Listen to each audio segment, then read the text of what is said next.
আজি আমি ডিছকাছ কৰিম যোৱাকালি কামপুৰত চাইৰাং ৰাজধানী এক্সপ্ৰেছৰ খুন্দাত 7টা হাতী মৃত্যু হৈছে।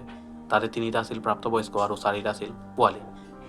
তো এইটোৱে প্ৰথম ঘটনা নহয় এনেকুৱা, তাৰ আগতো এই বছৰতে যদি চাব যাওঁ 4টা এনেকুৱা ঘটনা হৈছে।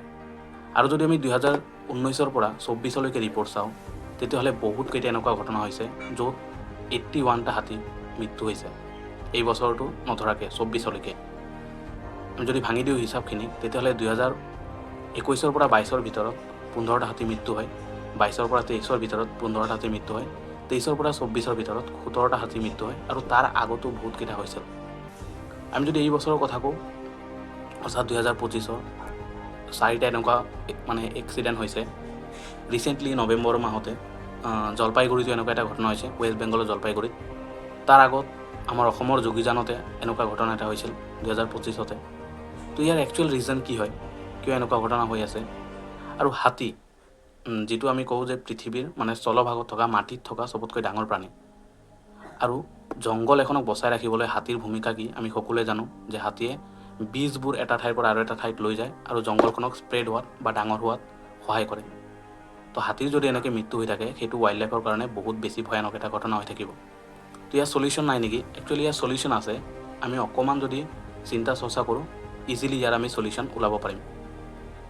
তো প্ৰথম আমি কাৰণবিলাক চাই লওঁ, একেলগে চলিউশ্যনবিলাকো গৈ আছোঁ। প্ৰথম কাৰণটো হ'ব পাৰে যে আমি যিবিলাক এলিফেণ্ট কৰিডৰ আছে সেইবিলাক ভালকৈ চিনাক্ত কৰিব পৰা নাই। এতিয়ালৈকে আমাৰ ভাৰতবৰ্ষত 150টাৰ ওচৰা-ওচৰি এলিফেণ্ট কৰিডৰ আছে, কিন্তু তাতকৈ বেছি আমাৰ প্ৰয়োজন হৈ আছে। আমি ভালকৈ ছাৰ্ভে কৰিব লাগে আৰু তাতকৈ বেছি এলিফেণ্ট কৰিডৰ ওলাব। তো এলিফেণ্ট কৰিডৰ যদি ওলায় তাৰ চলিউশ্যনটো হ'ব যে এলিফেণ্ট কৰিডৰবিলাকৰ ওচৰত আমি স্পীডিং কণ্ট্ৰল কৰিব লাগিব। ৰেলৱেৰ যিটো ট্ৰেইনৰ যিটো স্পীড সেইটোক আমি কণ্ট্ৰল কৰিব লাগিব। তাতে ভালকৈ আমি ৰেঞ্জাৰ ফৰেষ্ট ৰেঞ্জাৰ লগাই সেই এৰিয়াখিনিক মনিটৰ কৰিব লাগিব। তাৰ উপৰি আমি সেই এৰিয়াটোত চেঞ্চৰ লগাই, যদিও গোটেইখিনি এৰিয়া আমি কভাৰ কৰা, ৰেঞ্জাৰে কভাৰ কৰা সম্ভৱ নহয়, তো আমি কেমেৰা, চেঞ্চৰ এইবিলাক লগাই টেকন'লজি ইউজ কৰি গোটেইখিনি এৰিয়াক আমি কি কৰিব লাগিব, ছেভ কৰিব লাগিব, যাতে এটা হাতীৰো মৃত্যু নহয়। তাৰ উপৰি আমি এলিফেণ্ট কৰিডৰবিলাকত আণ্ডাৰগ্ৰাউণ্ড পাছ বনাব পাৰোঁ, যাতে ওপৰেৰে ট্ৰেইন গৈ আছে আৰু তলেৰে হাতীবিলাক এটা ঠাইৰ পৰা আৰু এটা ঠাইত যাব পাৰে। চাওক, আমি ফেঞ্চিং লগাই এইটো প্ৰব্লেমৰ চলিউশ্যন কৰিব নোৱাৰি, যে ৰেল লাইনৰ কাষে কাষে আমি বেৰ দি দিলোঁ কাটা তাৰৰ, সেইটো আমি কৰিব নোৱাৰি। কিয়? কাৰণ হাতীবিলাক এটা ঠাইৰ পৰা এটা ঠাইত যাব, সেইটো আজিৰ পৰা নহয়, হাজাৰ হাজাৰ বছৰৰ পৰা তেওঁলোকে এটা ৰাস্তাতে এনেকৈ এবাৰ যায় এবাৰ আহে। তো সেইটোক আমি ডিষ্টাৰ্ব কৰিব নোৱাৰোঁ, সেইটো প্ৰকৃতিৰ বিৰুদ্ধে হ'ব।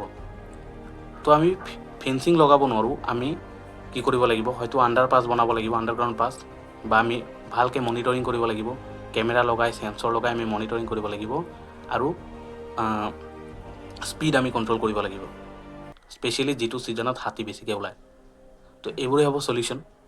তাৰ উপৰি আমি আৰু কিছুমান বস্তু চাব পাৰোঁ, যে আমি যদি চাওঁ বৰ্তমান আগৰ যিবিলাক ৰেলৱে লাইন আছে, মেক্সিমাম অসমতো চাব গ'লে, ৱেষ্ট বেংগলতো চাব গ'লে মেক্সিমাম কি হৈছে, এলিফেণ্ট কৰিডৰবিলাক পাৰ কৰি গৈছে। তো নতুনকৈ যিবিলাক আমি ৰেল লাইন বনাম সেইবিলাক আমি অকণমান গুৰুত্ব দিব লাগিব, যাতে এলিফেণ্ট কৰিডৰবিলাকক আমি বাইপাছ কৰি যাব পাৰোঁ। আগত ব্ৰিটিছে ৰেল লাইন বনাই গৈছিল, সিহঁতে এইবিলাকক চিন্তা কৰা নাছিল, সিহঁতে কেৱল অসমৰ পৰা বা ভাৰতৰ পৰা সম্পদবিলাক বাহিৰত লৈ যাব লাগে তাৰ মাথা মাৰিছিল।